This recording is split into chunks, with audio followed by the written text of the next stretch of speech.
This episode of What If It's Cool is brought to you by Respro Clothing. Respro Clothing, where you can get the latest merchandise from all the stars, including Luke Resner, Som, Savannah Rowe, Nova Nichols, and my personal favourite, Conflict Axiom. So make sure you check out Respro Clothing. You can find them on Facebook and on Instagram.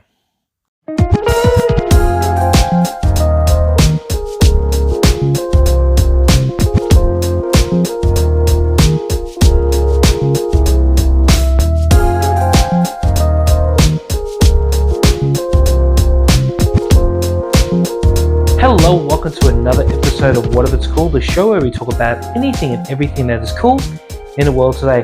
I barely passed high school, I'm not joking, ask my teachers, Daniel Paul Crow. And on this episode, I have an interview with Big Dave.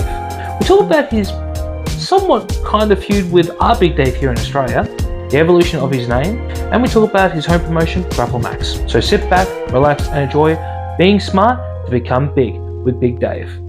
Big Dave, thank you so much for joining me. I know it's early where you are. It's actually lunchtime here in Australia, but I want to firstly thank you for joining me here on What If It's Cool. How you doing? I'm really good, man. Thank you so much for having me here. Man, this is actually my first podcast in quite a few, and again, it's such a privilege to be on this podcast. Thanks for having me. You're welcome. Well, John. Well, we had John Day on here, and he was talking about the Butcher Man and yourself, and you're always checking out the What If It's Cool stories on Instagram, and I've seen a couple of your matches on Grapplemax, and I was like, oh, this guy is pretty interesting. I want to hear his story, and that's why I wanted you on here today. But the thing I want to ask before we go anywhere into your career, firstly, your name. The first match I ever saw on Grapplemax on the YouTube channel, you were called Smart Dave. Yeah. Now, why? I'm confused. Okay. There's actually a long history about my name and the countless identities I had. Well, I wouldn't say identities. I was just being myself. It's just the different names that I had. So I came into Grapple Max in about I think it was early 2018. It was the January 2018. My previous name, uh, don't judge. I called myself Dave Vindictus, right? It's a very, I thought it was a very teenager-esque name. The teenager in me wanted it to be cool. Turns out 5 years later, I find out that hey, maybe that's a little bit cringe. But yeah, so going A little bit cringe. a little bit.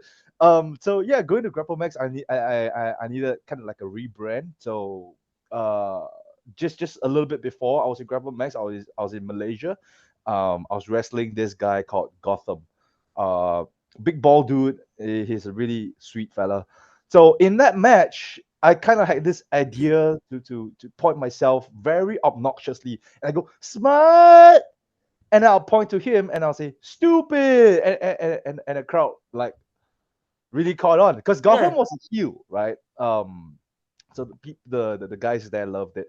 So it kind of like became a joke. Greg and Dennis, who are the co-founders of Grapplemax, was also at that Malaysian show. Yeah. They said, why don't you just name yourself like Smart Dave and do that gimmick? I still had a teenager in me and thought that was dumb idea, right? I was like, well, I sat on the toilet bowl where most of my ideas come from, and no other names came to me. So I was like, yeah, no, heck it, right? I'll just go with Smart Dave. And for I think 4 years or so, I ran along with Smart Dave. But here's the kicker, right? I became Smart Dave, but the gimmick of me pointing at someone calling him stupid, that never came to Singapore. Oh man. Yeah, so I was a confused young wrestler at the point of time. I just want to do everything that seemed cool to me. Well, that's how Smart Dave came about. And then when I became the champion, that is where I knew that okay, this is an opportunity for me to grow out of this shell and become a more, um, I would say, more relatable name because I wasn't really wrestling a smart gimmick. Nothing I did was smart because there's nothing about me punching you in the face smart. Mm. So yeah, I just became Big Dave. Now, were you aware that we have our own Big Dave here? Because, well, ever since the episode with John Day came about, and I unfortunately was the instigator of this one, I shared a little bit of clip of the episode, and Big Dave did answer you on Instagram, and you had a little bit of back and forth. He called me out. So so if anyone's watching and you follow the we call him the Aussie Big Dave. If you follow the Aussie Big Dave, I don't think that there's any heat between us. So me and Dan, we were just talking about Big Dave a little bit before the podcast started. So my first interaction with Aussie Big Dave was from a promo filmed at my dojo, sent to me by my student of Big Dave, calling me out. It wasn't about, hi, Dave, I'm Dave. How you doing? It wasn't that. It was a straight up promo calling me out. And I'm like, I didn't know there was another Big Dave. Since then, he has like a little habit of calling me out every single time where he felt like his identity was a little bit insecure. I think he's a cute fella. He's constantly trying to get my attention. So, yeah. Look, lovely guy. Big Dave is a lovely guy. I'm sure it is. But I would never want to fucking cross him. I've seen him. Oh, just so some of his work. He's a scary dude. You know. Yeah. But you know, is there any chance that we'll ever get you here in Australia to have this Big Dave off? I think and I'm always smelling money here when I say this. I smell money on the table here. Well, for sure, Australia is one of the countries that I want to be. It's on my bucket list. We'll talk more about what the Singaporean wrestling landscape is like later. But as of now, for me, it's a little bit unrealistic to travel because of personal commitments. But when I do get the chance, I would love to wrestle in Australia. My girlfriend are always talking about, I want to go to Australia. I love the cafes there. Something like that. I don't understand. It's always the cafes. Like you go all the way to Australia to read a book in a cafe. I don't understand. But hey, you know, I do want to wrestle, be it Big Dave or any other Daves there might be. Yeah, we can have a Big Dave off if the people wants to see it. Well, I've got a goal. He doesn't really have gold, so I think we know who the superior Dave is.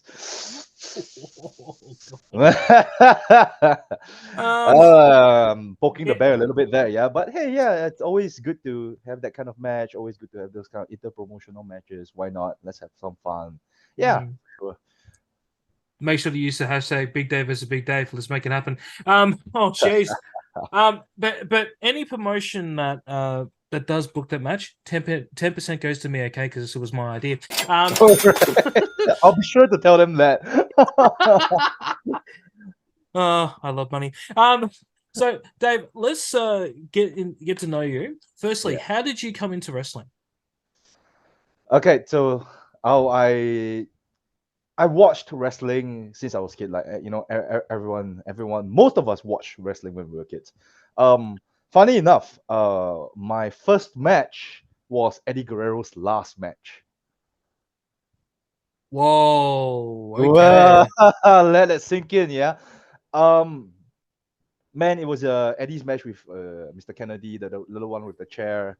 That's why it's so iconic to me. That was my first match. I went on a dry spell a little bit because my parents were pretty strict. They didn't allow me to watch wrestling because of violence. We fast forwarded by about 2 to 3 years. I started watching wrestling again. This was 2008, 2009. Chris Jericho versus Shawn Michaels. That was one of the feuds that really stood out to me. This was bad Chris Jericho versus Shawn Michaels. Yeah. Yeah. So at that point in 2009, I was still like in middle school. I was like 15, and there wasn't any pro wrestling yet. We fast forward a little bit more to 2013. That was when I was 18 years old. There was a local school called Singapore Pro Wrestling, Mhm. and that's how I got my foot into the pro wrestling industry. Okay. Yeah, so I started training on March 2018, made my debut on August 20. Did I say 18? 2013, sorry. Okay. So started training on March 2013 and made my debut on August 2013. So just 5 days ago, it was my 10th anniversary. Wow. Yeah. Yeah, haven't looked back since. Wow. Well, take me through your first training session. Was it instantly that you got bitten by the bug, or it was just the vibe of it that just went, yeah, I'm a lifer. I'm going to be doing this.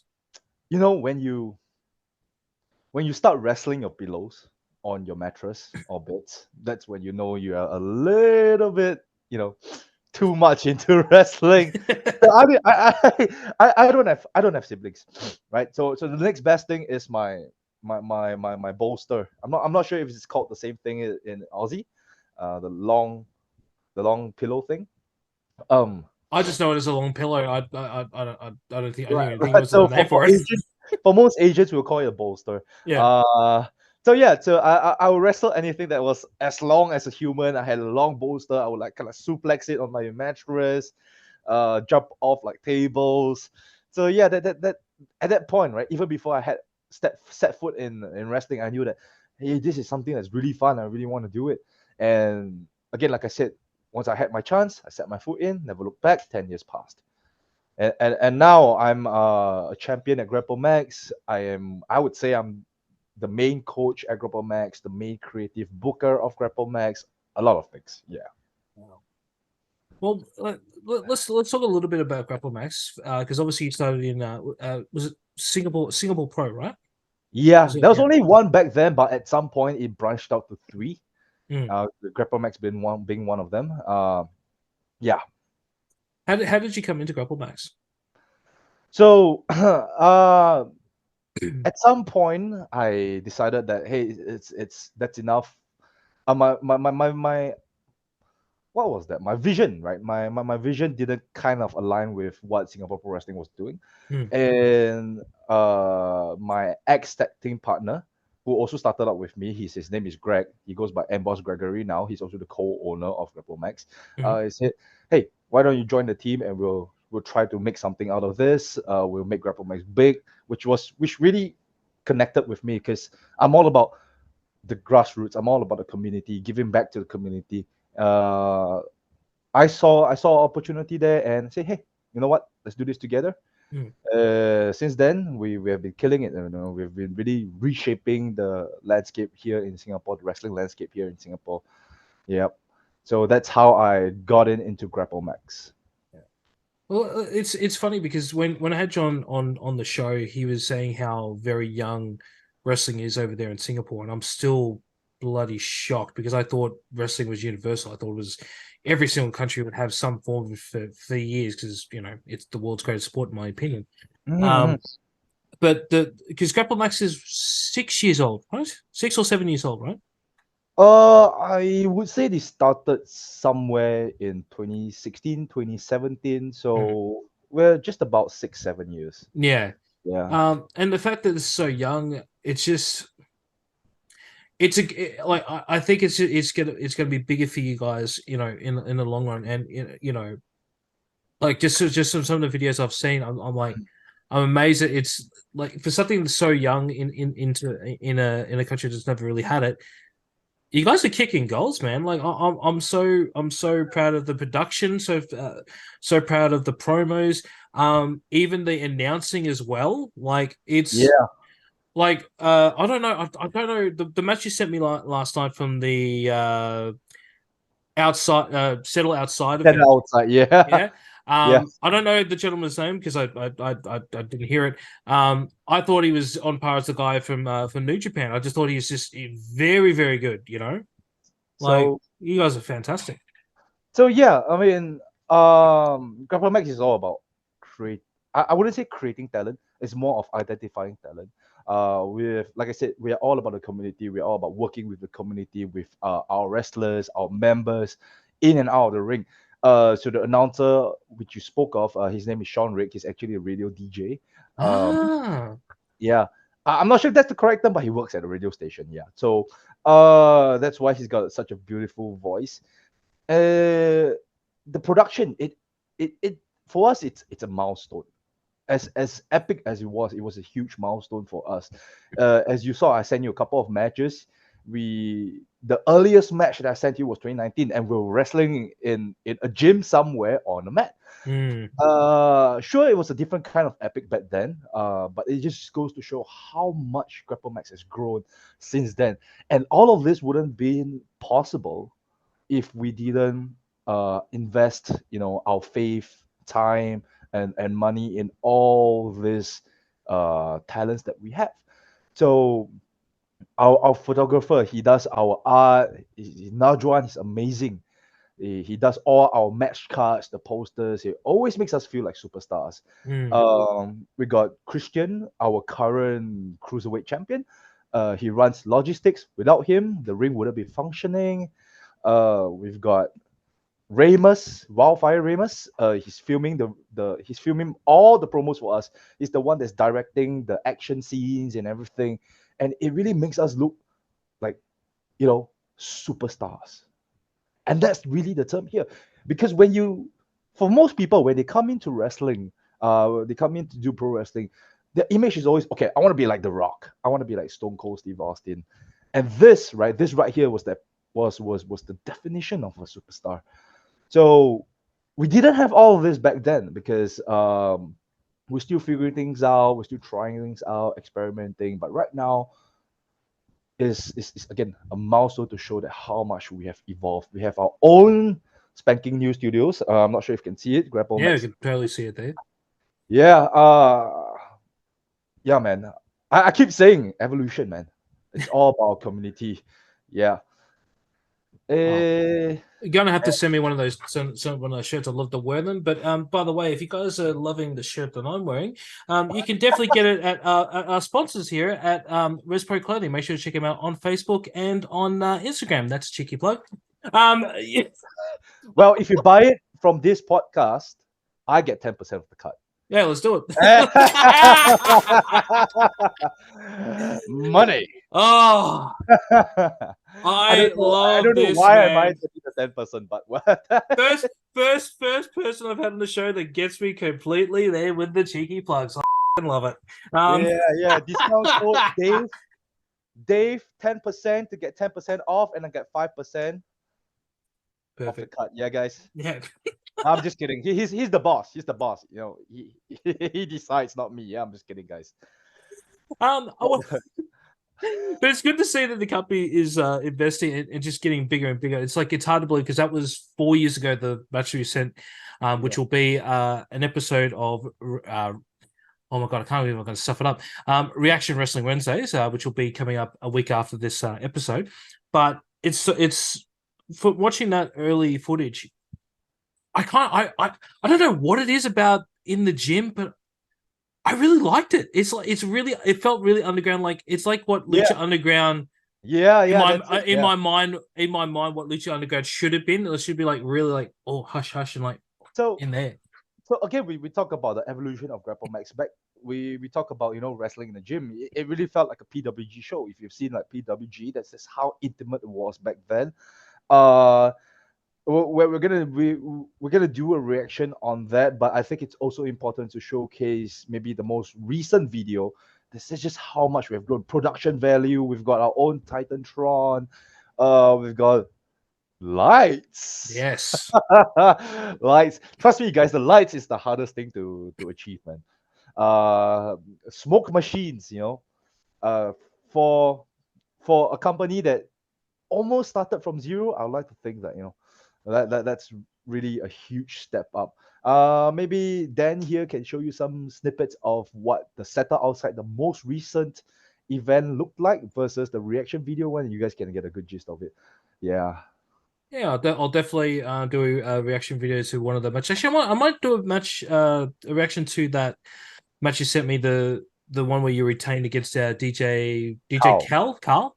Yeah, yeah. Yeah, because a very interesting match and also very interesting atmosphere because obviously, I'm in Australia and I'm used to a certain way the crowd reacts. And I mean, I don't watch New Japan that often. If TJP is on, I will watch it like no tomorrow. If Adam Brooks is in Japan, so he's currently in Noah Wrestling, and I watch that. But those are obviously the exception where you can actually see a difference because I don't watch that much Singaporean wrestling. Mm, Or even Malaysian wrestling, because the only other Asian wrestling I watch is the Manila Wrestling Federation, yep. um, and that's very similar to us. The crowd reactions. Your crowd there it's very quiet and loud and just in Yeah. awe, which is something different. And I love So it. I love it though. Like it may sound like I'm knocking, but no, I love it because like they actually get the art of wrestling, so they know when to do it. It's not just like oh yeah, kick his head, like that. It's not that. It's like okay, bravo, that's great. yeah, so it really depends. There's a couple of things you would look at in terms of your audience profiles. Number one, it would be the kind of product that you're putting out there. Mm, Because your kind of wrestling is the type where you see a lot of I hate using this term, a lot of sports. Right, there's a lot of extreme stuff. yeah. There's a lot of things happening, like a standard PWG show. Again, I name drop PWG. Um, but it's a great place, right? A lot of hardcore wrestling fans. That's the kind of very loud reaction you're gonna get. You're gonna hear things like holy shit," or you're gonna hear things like kick his head in, all that kind of stuff. But at Grapplemax, we the kind of product that we put out isn't exactly the same as that kind of thing because we prioritize on storytelling. Our product is a lot more storytelling. Our shows, they are all linked. Even the small ones, they are all canon. There's a huge story, small story, and our audience profiles, they tend to try to watch for all the little nuances, Mm, little storytelling, so that they can understand. Oh, hey, actually, this is happening because of that other thing. And when it all appeals to them, then they start to clap. It's a very Japanese crowd, I would say. And sure, we do have our we do have our fair share of very westernized crowds, people who still go holy shit regardless. And that's good. That's a good mix, the people who appreciate what we do, but also pop at the things we do. mm, So I'd say it's a very very healthy mix. yeah. Well, I mean, the one thing that I really love, and you did point it out, you've got the Titantron, and it really reminds me very similar to what we have here at MCW. We got a massive Titantron and two um, screens on the side. But the fact that it's one huge one there, which is very similar to the MLW one that they used to have at the Battle Riot events that they did years ago. Yep. Um, man, I really wish more promotions did something like that because it's freaking awesome. I don't know what it is about it, why I think it's cool, but I'm drawn to it. Like I want more shows like that. Again, it's all about the atmosphere, Hmm. and that's where I believe most of the production value adds to. Hmm. Um, like if I were go to a library, right, I'm probably not gonna have a lasting impression of the library, Hmm. right? But if I were to go to a party, right, a bar or a club or something, I would probably have fun there because everything's bow, bow, bow, everything's loud, noisy, lots of lights going all over the place, and you get to feel the atmosphere. Hmm. Well, So for I think the most important thing, I wouldn't say just the wrestling quality itself. The most important thing for a lot of promotions is providing the right kind of atmosphere to the right kind of audience. If the audience is going there for a chill Saturday night, they want to watch some drama, they want to watch some wrestling, and we make it like so grand, that's where they're going to have a very lasting impression of the product. And hmm. it really, really keeps them coming back. So, yeah, just the Titantron on its own, the lights, the smoke machine thing, it really adds all to it, man. It's definitely a cool atmosphere and I can't. wait, eventually, I'm not planning to go there anytime soon, but when I do eventually go to Singapore, I definitely will check out Grapplemax because I think it's an Sure. amazing promotion. And that's not me sucking up and trying to get more money. That's me actually being dead serious on that one. Because I've checked out a couple before we were on the show today, and I was like, I'm actually really, really impressed. And I'm hoping that any other Australian company that's watching some of the stuff that we're doing here and what we're going to react to gets a little bit of ideas because I reckon we should input some of them there. That's for sure. Um, but I want to go back to something you said that with the storytelling, and one thing that I did like from that match with DJ Cal is there was a lot of interaction between you guys before the action even started. You guys were talking, and then you guys were making fun of each other and doing this, and it's something that's kind of lost in today's wrestling. Yep. Um, what drives you guys to do that? Is it because it's your target audience, or is because you feel it is the right way to go through with your matches? Wow, there's actually a lot of factors. Um, just to go off rec, I would say go off record. Just a joke that I have with DJ Carl. So all that talking at the start wasn't, you know how wrestling, not everything is planned. A lot of things are improvised. Yes. So we kind of like to poke fun at each other during the matches. So my thing is that I will always, in a face-to-face situation, I would always say something dumb and stupid. Mm. So I'll lift my title up and I'll stand in front of the guy and I'll say strawberry shortcake or chocolate chip. From the camera, it just seems like I'm saying something badass to him, but no, I'm trying to pop the other guy. But DJ Carl, he got to me first. Oh no, what did he say? He just put me in and he was like, and he was trying to smile at me very creepily. I was like, I looked at him, I faced away from the camera, and I was like saying, "Are you trying to make me laugh?" There's like, yes. I'm like, God damn it! So I mean, it's all fun and it's all fun stuff. It's a little bit of behind the scenes wrestling. We're all trying to pop each other. I'm gonna watch that back now. You're not See gonna this. hear it because Oh, they edited it out, did you?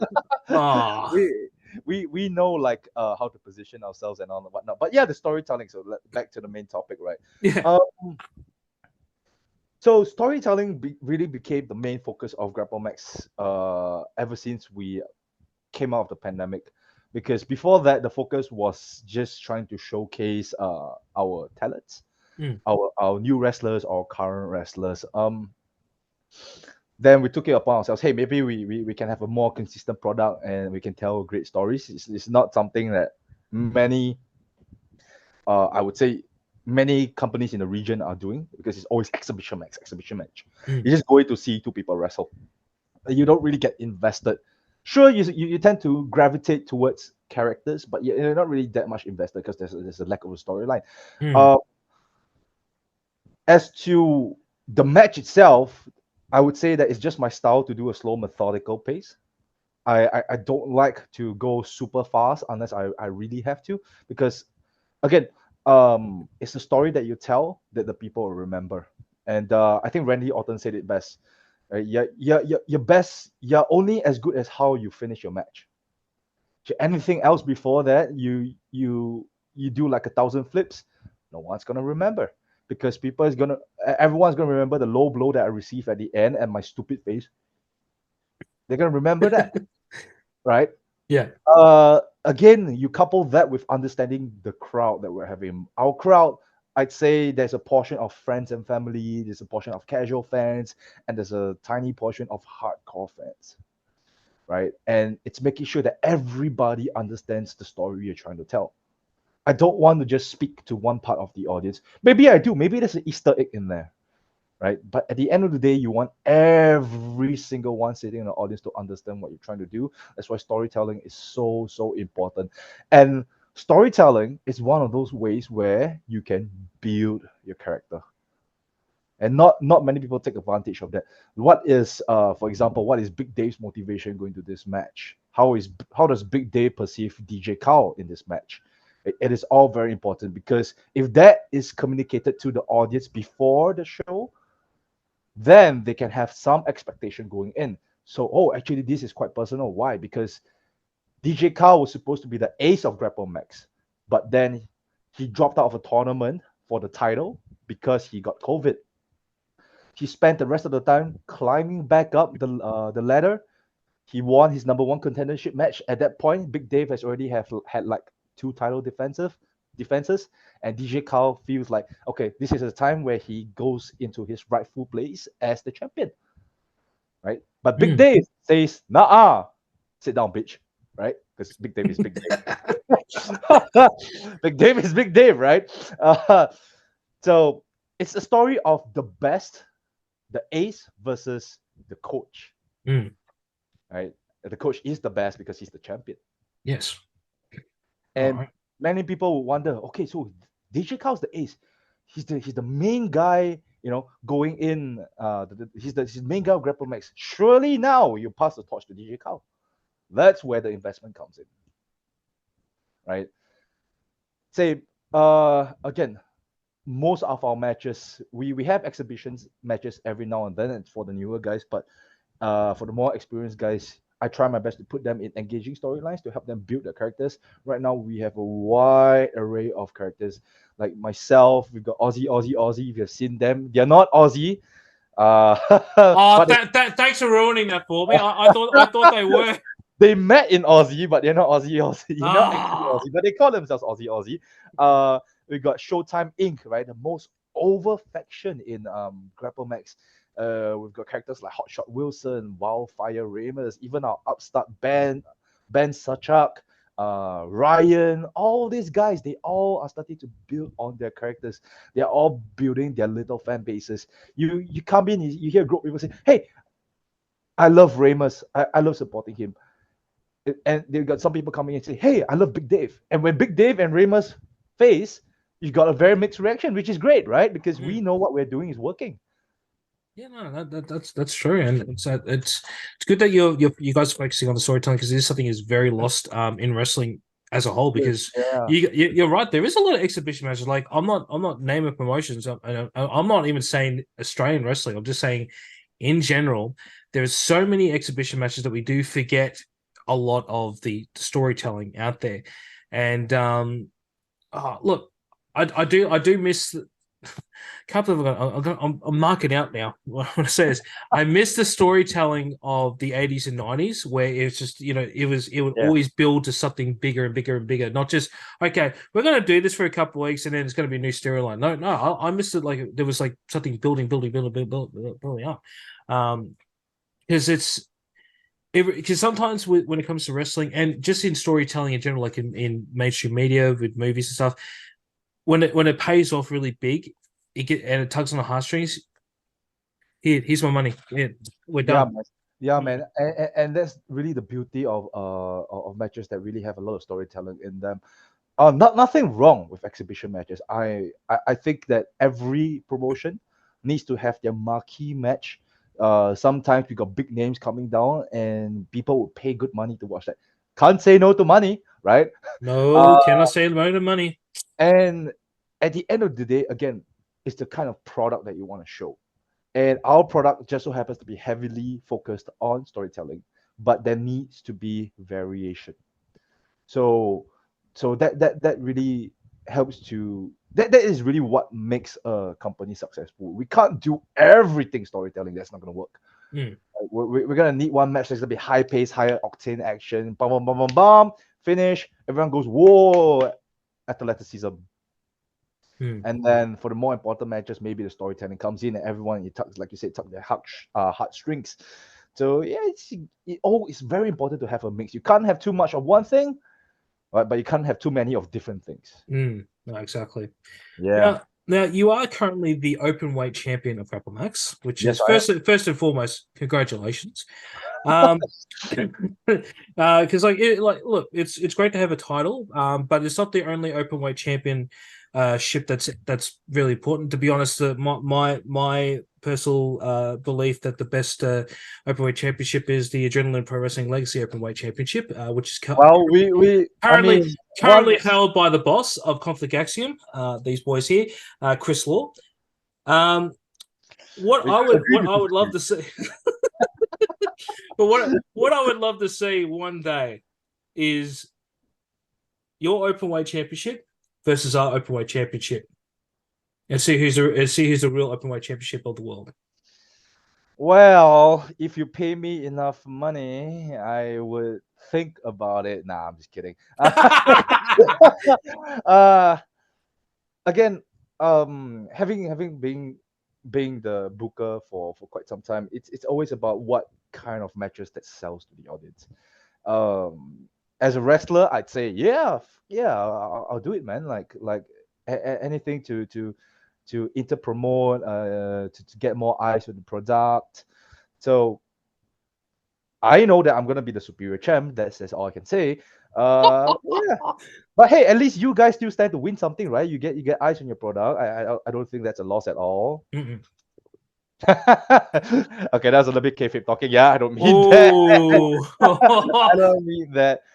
Yeah, wrestling it's a very collaborative art. I feel, and unless we are WWE, AEW, that's just that's that's always something. It's always something for interpromotional work. But whether or not it makes sense, that's up for debate. But it's always great, a ship a show between Adrenaline Pro Wrestling and Grapplemax. That sounds like a winner there. Well, I gotta ask my boss first. Hey, look, I'm not speaking on behalf of APW. I'm just playing fantasy poker, So, Yeah. but in my eyes, I reckon that'd be great. I mean, the talent that we have at Adrenaline Pro Wrestling, and any organization we have here in Australia could take you guys on. Funny. Not in a serious fight, guys. But I mean, like as in like into promotional. I reckon. If we had a super show from all different people around the world coming here to do that, man, the talent that we have here in Australia and the talent you guys have over there, I think that would Yeah. be fantastic. Yeah, I think it'd be great too. Funny you should mention it because Grapplemax we have had some excursions overseas before. The dojo went down to Japan for we did a show there in Japan, in fact. Wow. Yeah, it was we co-hosted with Michinoku Pro Wrestling, and back then it was a Gato Move Pro Wrestling. They're now known as Shoko Pro. That is the two companies that we co-hosted with. It was we called the Shin Kiba Showcase, Shin Kiba First Spring. There was an excursion. In fact, this year there was supposed to be another excursion down south. There was meant to be an Australian excursion, but What happened? well, because it was I wasn't the main planner, so I don't really know what happened. But in the end, only a couple of guys went. Maybe it was the flight, money. I don't know, but it wasn't organized by the main team. But there has been talks for us to explore more. Sorry, there's lots of fighter jets flying past. That's all right. Yeah. It's all right, guys. I'm fine. But so it was the boys from Aussie, and John. Who's the other? YC. Oh, okay. Yeah, YC. Hmm. Yeah, so I love the two of them. It's not favoritism here, right? They're just very very funny guys. They're just very cute. Uh, so I'm sure you're about to ask why they are called Aussie. Yeah, let's go. Before I ever have them on the show, I want you to hear your take. Why are they called Aussie? Trust me, I asked them the exact same question. It's like, of all the names you could come up with, why Aussie? You guys are not even remotely Australian. You don't even have the accent. And why Aussie? So it turns out, right? So the two of them, Yeah. I believe they were both schooling in Aussie. I think it was Melbourne or something like that. I can't be sure.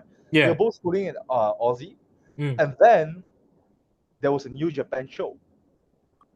Oh, that would have been the dojo showcase. Oh no. So hang on, because it would have been would have been their first big show they had here.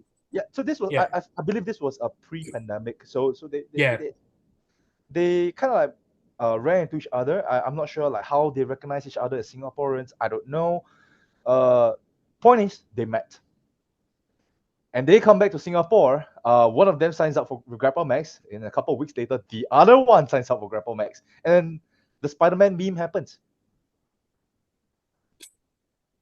Hey, what you that guy in huh?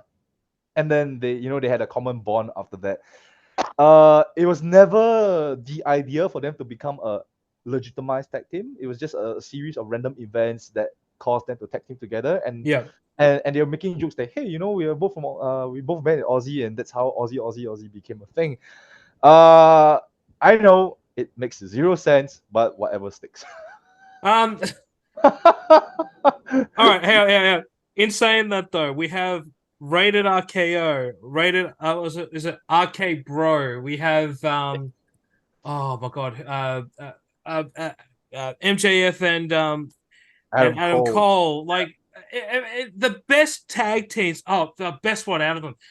The Rock and Sock Connection. The most randomest pairings are the best.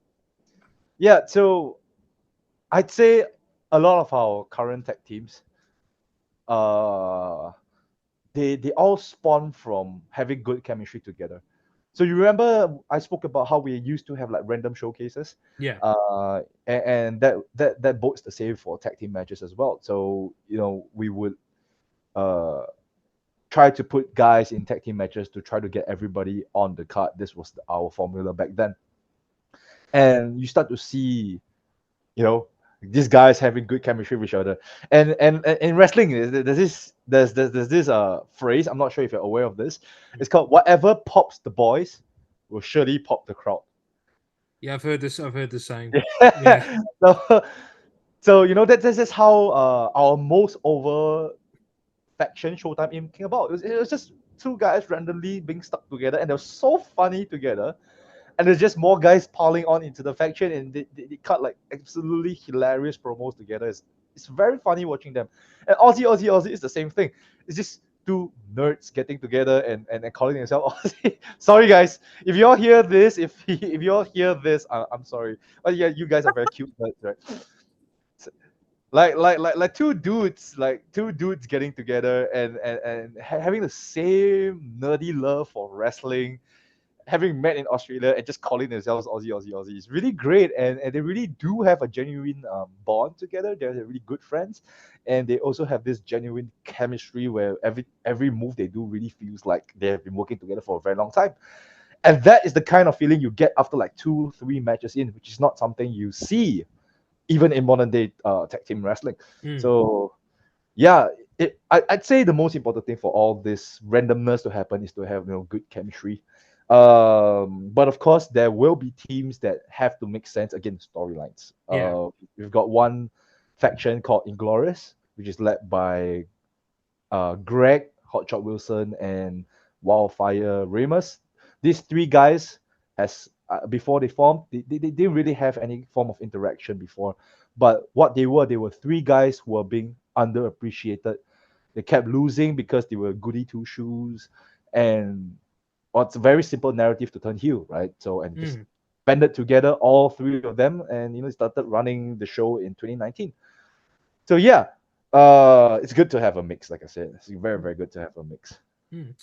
Well, one thing before, because we're running out of time, but I wanted to just talk about your relationship with Emma and the kid. And I know we talked a little bit off camera, and I want to talk about this on camera because I thought it was hilarious. So. Well, I can't say what I said, right? Because I'll probably give you a different comparison. Eman, I love Eman. I'm not sure if he feels the same way about me. Not after this interview, he's gonna feel that way. Look, like before the podcast started, I said I have mad respect for this guy. I met him since he was literally a kid. Right. The first time I met him, I think was 2016. Maybe before that, I've seen him 2015. I can't remember. But point is, he was just a little kid back then, 13 years old, 14 years old. He probably doesn't even have hair on his pits yet. That's just how young he was. And this was better than the one I said just now. It is true. That can go on exclusive content on Patreon if you guys want to pay for it. More money. But okay, yeah. So I've known him since he's just a little boy, right? And even back then when I first saw him, I thought, man, this kid he's got something. He's so agile. He moves right. He kind of like understands. I had my first match with him in 2016, and I had my first singles match with him in 2019. This time in Singapore. The first one was in Malaysia. This was pre-COVID Eman. This was pre-MCW Eman. So he was still called I think it was called the Golden Boy Eman. Yeah, that's right. Back then we were just two young wrestlers trying to really show the audience what we're capable of, and we were very ambitious for our match. We did a lot of crazy things. And it was a very pleasant memory for the two of us because during that match we were like, what's next? I'm probably not meant to say that, but it's a funny story. but when we watched the match back, we're like, hey, it doesn't look that bad. It doesn't look like we messed up like, I don't know, 10 times, 11 times in there. Well, we're gonna watch it on the interaction video anyway. So but that's not really the point, right? After that, pandemic happened. That's where he started studying in Aussie as well. That's where he became Eman Asman. When he became Eman Asman, man, it's a different animal on its own. Like, I have so much respect for him. New Japan, MCW. When he comes back, ever since he's done that, he came back to Grapplemax earlier this year. He has a totally different aura about him. Yeah, man, he still got it and more. There's so much from him. And you guys, Aussie fans, if y'all don't know Eman, please go and watch his stuff. His very, I don't have words now. He's just amazing. He's an annoying little prick, but he's amazing. Look, I've given him props multiple times, but I'm gonna say this on camera again. The first time I ever saw him, I just thought, oh, okay, he's a little kid, blah blah blah. The moment the bell rang till it rang to end the match, I was in awe. I like literally my face went like this is my face how it went. Yeah, and like that, and I'll still never forget when he did a Meteora, and I just went, oh my god, because the height he did it from, I'm like, Jesus Christ. Yeah. It's really insane, and most of us Asian wrestlers, we all come from a background where we don't really have proper wrestling teachers back then. I'm sure he has been trained by an actual wrestler since then, but coming from that kind of background, almost all of us, because we don't have a wrestling coach per se. Most of us are learning the bits and pieces here and there, and then someone from outside comes down and actually teaches us the thing. You can see really the journey. I wouldn't say just Eman, but everyone has taken to become a pro wrestler. Just that Eman has taken one step and beyond that. I really think that he's got a lot more in him. I really think that he can go to bigger places sometime. And Eman, if you're listening to this, don't forget about me. Maybe treat me to food sometime when you get rich, yeah.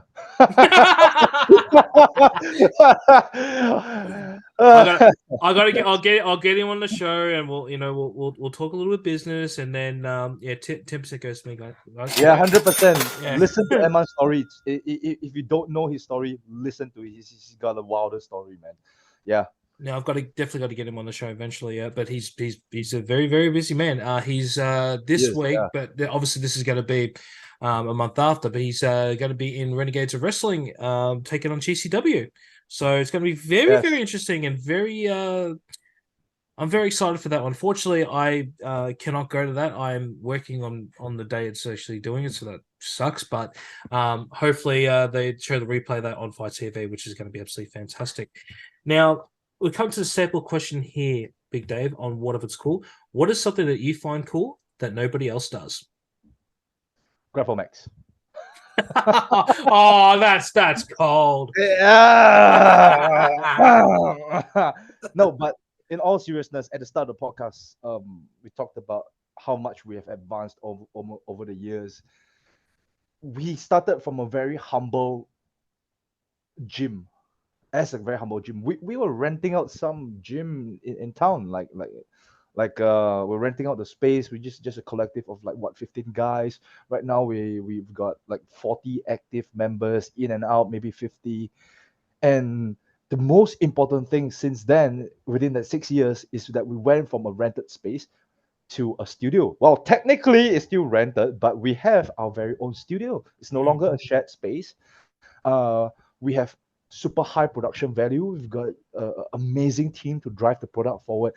And it's not something that you see that much in local or even regional pro wrestling. People who are passionate enough, driven enough to drive this product all the way to where it is today. I think it's cool. Well, it's definitely cool. And speaking of Grapplemax, where can we find Grapplemax on all socials? Okay, so simply look for @Grapplemax on Instagram. And if you type Grapplemax Singapore on Facebook, you'll probably find it as well. It's a very identifiable logo. On YouTube, you find us as well. Just key in Grapplemax. You should probably find it too. And as well as Twitter. Yeah. So Grapplemax Singapore, Grapplemax Pro Wrestling Singapore, you'll definitely find it. Keywords, SEO. Full events on the YouTube channel, or just only like bits and pieces of matches? So when we do upload full events, every match is going to be up there. But there are some events that I believe are not uploaded.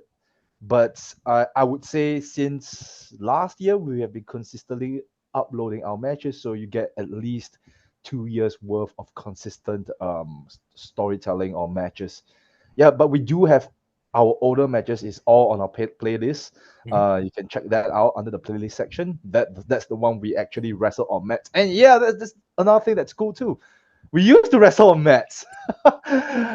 It's not a bad thing. It's something that sets us apart. But now we even have our own ring, so that's cool too. Yep. So we got mat matches, we got ring matches. Yeah. We'll check it out. Yeah. Yeah, definitely check him out. But Big Dave, where can we find you on all your socials, man? Okay, so my socials, Instagram is at bigdave.gs, and then on Twitter is @Dave_GPMax. Beautiful. All right. Well, Big Dave, I hope to see you here in Australia one day. If not, I will see you in Singapore eventually. Yes. But it's been absolutely pleasure to talk to you. I can't wait to see you again. And yeah, we'll talk more about wrestling and hopefully get the Big Dave versus Big Dave match up and running. Oh man, I'm expecting a message once this podcast comes out. He's gonna call me out again. No, Dan, thank you so much for having me. It's been a pleasure speaking to you. I had a lot of fun. Yeah, so maybe one day we'll find a chance to work together. That's not from screen to screen. Maybe it'll be face to face. We shall see. Future potential is unlimited. I'm not gonna say from I said it will happen eventually. It just waiting on time. I'm optimistic, man. I don't believe in it might happen. It will happen. It will happen. It will. That's something. Yeah. Big Dave, thank you for being part of What If It's Cool. Thank you. And that's the end of that episode. Want to be featured on What If It's Cool, or know someone with an interesting story that needs to be told? Reach out to me. I can be reached on whatifitscoolbusiness@gmail.com. Don't forget to like, share, and subscribe to the show wherever you get your podcasts. Want more from What If It's Cool? Make sure to check out the YouTube channel where you can find the latest episodes of Mukbang Around, Reaction, and of course the podcast. And don't forget to follow What If It's Cool on all socials. It can be found at What If It's Cool. Keep that sport coming. And until next time, I'll catch you on next one. Peace.